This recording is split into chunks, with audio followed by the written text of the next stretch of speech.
اس لیے معصوم فرماتے ہیں یہ روزہ، یہ نماز، یہ حج و زکات، یہ صدقات و خیرات یہ ایمان کا ایک حصہ ہے، لیکن 9 حصے ایمان کے خدمت خلق میں آتا ہے۔ اگر نماز پڑھتا رہا پر کسی مومن کا دل دکھایا، اس نماز کا فائدہ کیا ہے؟ اگر روزے رکھتا رہا لیکن روزے کے فلسفے کو نہیں سمجھا، کسی نے کہا مولانا روزے کا فلسفہ کیا ہے؟ میں نے کہا ہر عبادت کا فلسفہ ہے۔ آپ جو بھی عبادت کرتے ہو وہ عبادت سیلف سرکل کے لیے نہیں ہوتی، صرف میرے فائدے کے لیے نہیں ہوتی۔ وہ عبادت جس کا صرف مجھے فائدہ ہو وہ عبادت نہیں ہے۔ عبادت وہ کام کی ہے جس کا فائدہ مجھے بھی ہو اور معاشرے کو بھی فائدہ ہو۔ صلوات پڑھے محمد والے محمد۔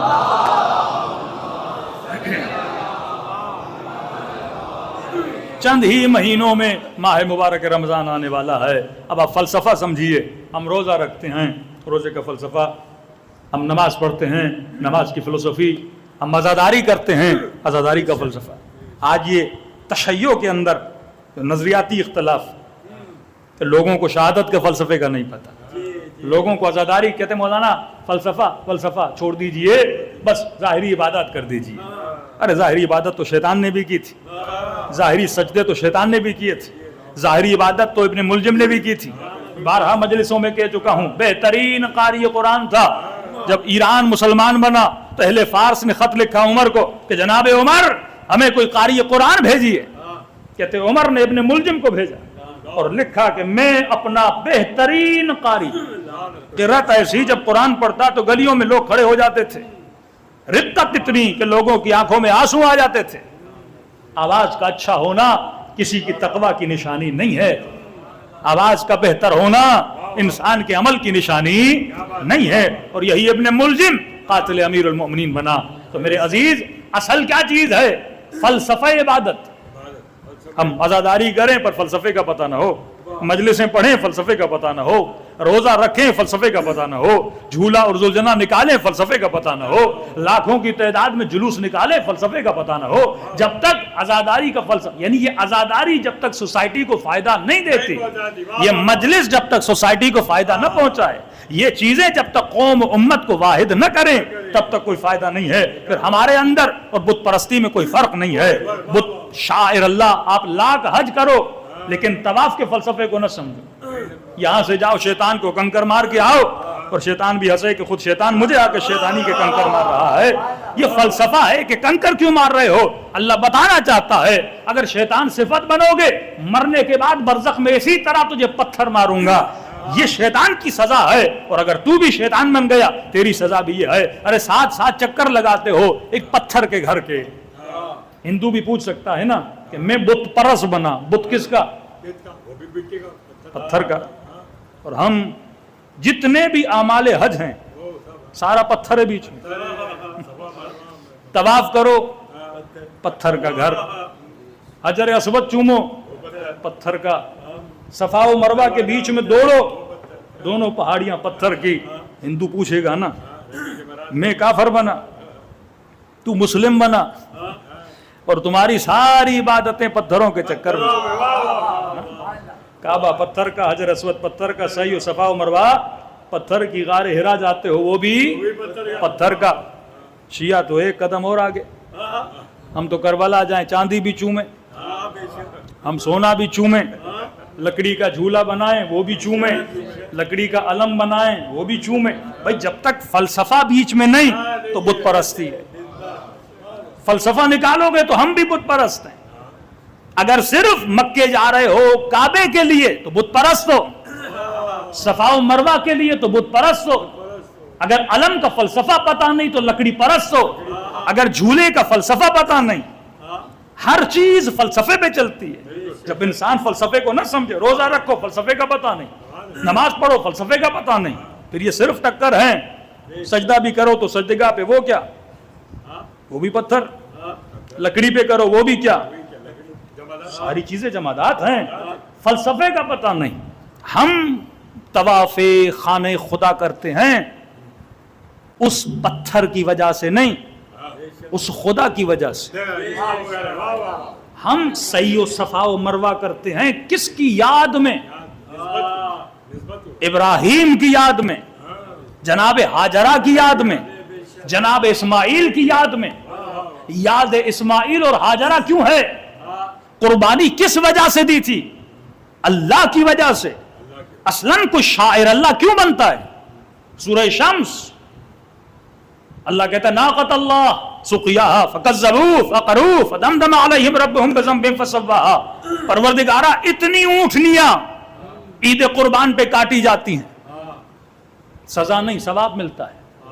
ایک اونٹنی کٹی، اللہ کہتا ہے ان کو نہیں پتا کہ میں کتنی سزا دوں گا، ان کو نہیں پتا میں کتنا شدید عذاب کروں گا. خدایا ہم اتنی اونٹنیاں کاٹتے ہیں، ثواب ایک اونٹنی کٹی عذاب کا. یہ عام ہے، وہ خاص ہے، اس کے اندر یاد خدا ہے. وہ اونٹنی یاد خدا دلاتی ہے. تو اگر سعی و صفا و مروہ کر رہے ہیں پہاڑیوں کی وجہ سے نہیں، ابراہیم کی یاد کی وجہ سے، اسماعیل کی یاد کی وجہ سے. کون ابراہیم؟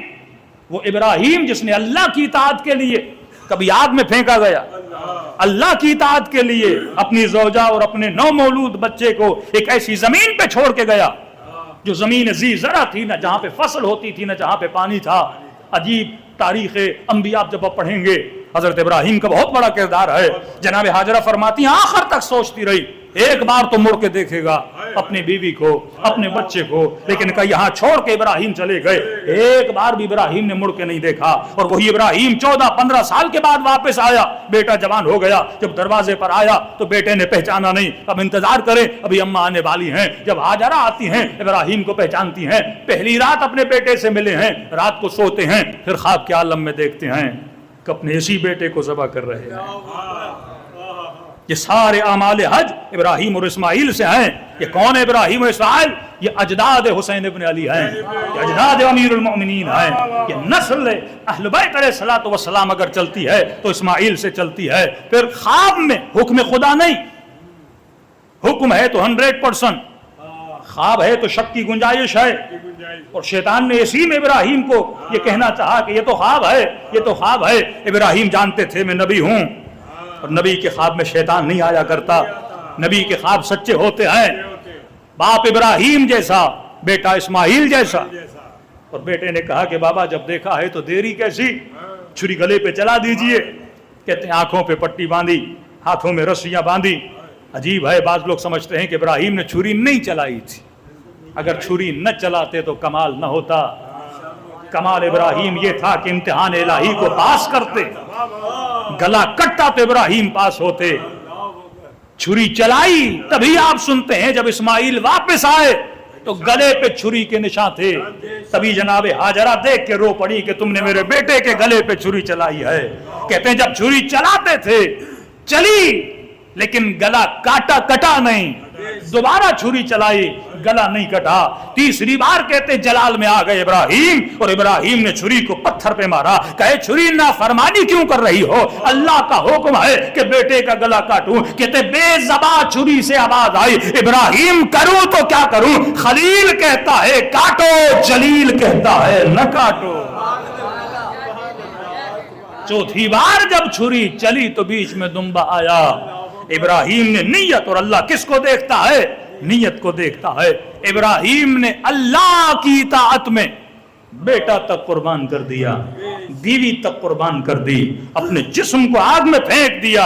اے خدا یہ جسم تیری راہ میں قربان ہوتا ہے تو ہو جائے. تو اللہ نے کہا یاد ابراہیم ہوگی تو یاد خدا زندہ رہے. آج تک خدا تو زمین پہ نہیں آیا کہ بولے کہ مجھے سجدہ کرو.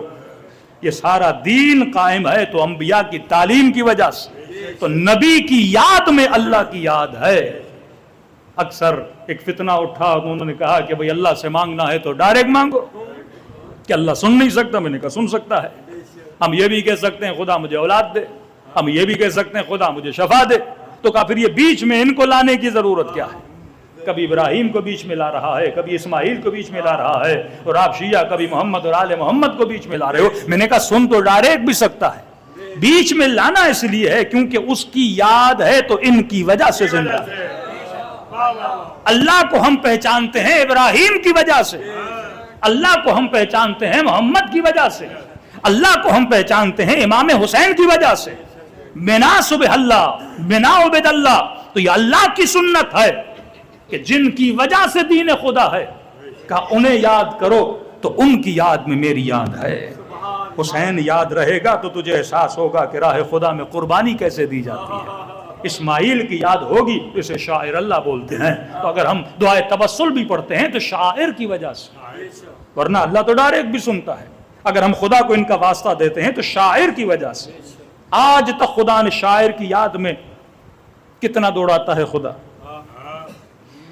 جو عمرے پہ گئے ہیں تو انہیں پتا ہوگا سخت ترین منزل یہ دوڑ ہوتی ہے کہ مولانا طواف بھی کر لیا، لیکن طواف سے زیادہ سخت لگتا ہے یہ صحیح و صفا و مروہ کہ ایسے دوڑو جیسے ہاجرہ دوڑی، ایسے چلو جیسے ابراہیم چلے.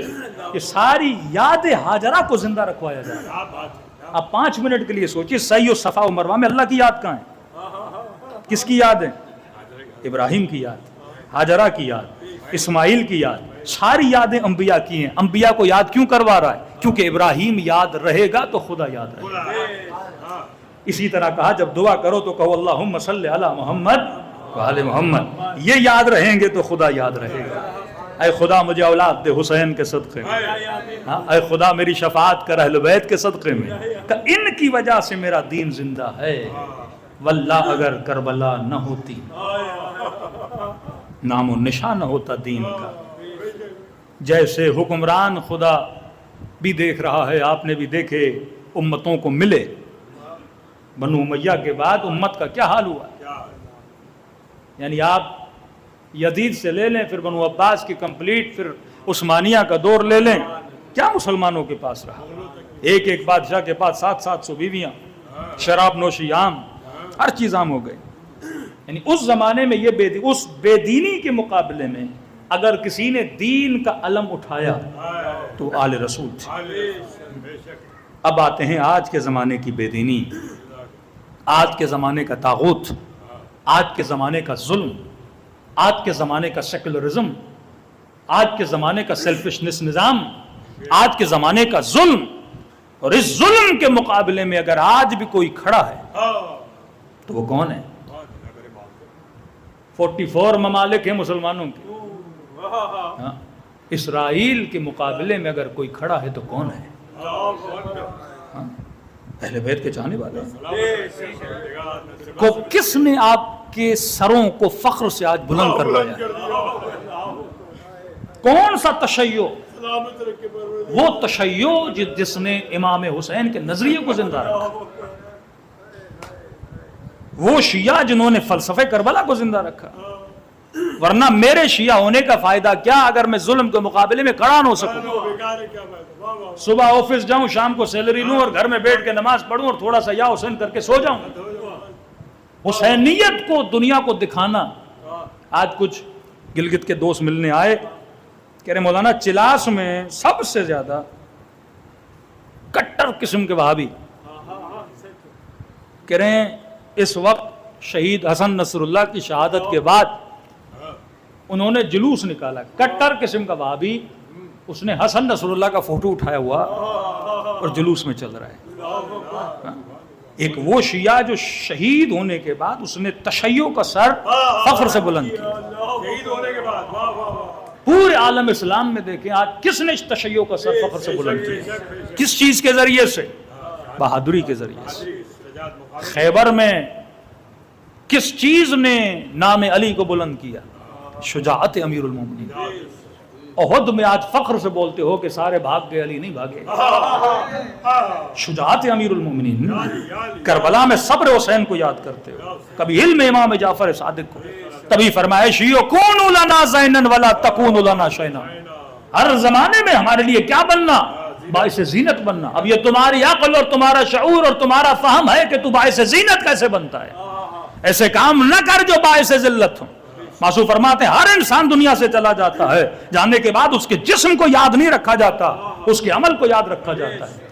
بہت کم لوگ ہیں جو اس کے حسن کو یاد رکھیں گے، لیکن اکثر لوگ کیا بات کریں گے؟ اخلاق کا اچھا تھا، نمازی تھا، سخی بڑا تھا، یتیم پرور تھا. جب امیر المومنین بھی دنیا سے جاتے ہیں تو پورے کوفے کے یتیم کسے یاد کرتے ہیں؟ امیر المومنین کو یاد کرتے ہیں. کتنی بار آپ نے ممبروں سے سنا کہ مولا حسن کے دروازے پہ دستک ہوتی ہے. فرماتے جب دروازہ کھولا تو کیا دیکھا؟ ایک خاتون ہے، ہاتھ میں 2 ننھے بچے ہیں. امام نے کہا کیا کرنے آئی ہو؟ کہا مولا یہ میرے 2 چھوٹے بچے ہیں. بچوں کو دیکھا تو ہاتھ میں دودھ کے پیالے ہیں. امام نے کہا دودھ کس کے لیے لے کر آئی ہو؟ کہتی ہے مولا میں بیوہ ہوں، گھر میں کھانے کے لیے کچھ نہیں ہوتا، ایک اونٹنی ہے، اس کا دودھ نکالتی ہوں، مولا اسے مارکیٹ میں بیچتی ہوں، بیچنے کے بعد کچھ روٹیاں لیتی ہوں، پھر اپنے بچوں کے کھانے اور پینے کا بندوبست کرتی ہوں. لیکن مولا وہ دودھ آج میں نے نہیں بیچا، آج آپ کے دروازے پر لے کر آئی ہوں. امام نے کہا کس لیے لے کر آئی ہو؟ کہتے مولا جب آپ دودھ نکالنے گئی میرے چھوٹے چھوٹے بچے میرے قدموں کو پکڑ لیے اور کہنے لگے کہ اماں دودھ نہ بیچنا. میں نے کہا بیٹو دودھ نہیں بیچوں گی تو کھانا کیا کھاؤ گے؟ کہنے لگے اماں آج بھوکے رہیں گے لیکن شکایت نہیں کریں گے کہ ہمیں کھانا چاہیے. میرے بچوں پھر دودھ کا کیا کرو گے؟ کیا پیو گے؟ کہ اماں ہمیں ضرورت نہیں ہے. حکیم نے کہا ہے کہ علی کو دودھ کی ضرورت ہے. کوفے کے یتیم رو رہے ہیں امیر المومنین کے لیے. کس چیز کی وجہ سے؟ نام علی کی وجہ سے نہیں، عمل امیر المومنین کی وجہ سے.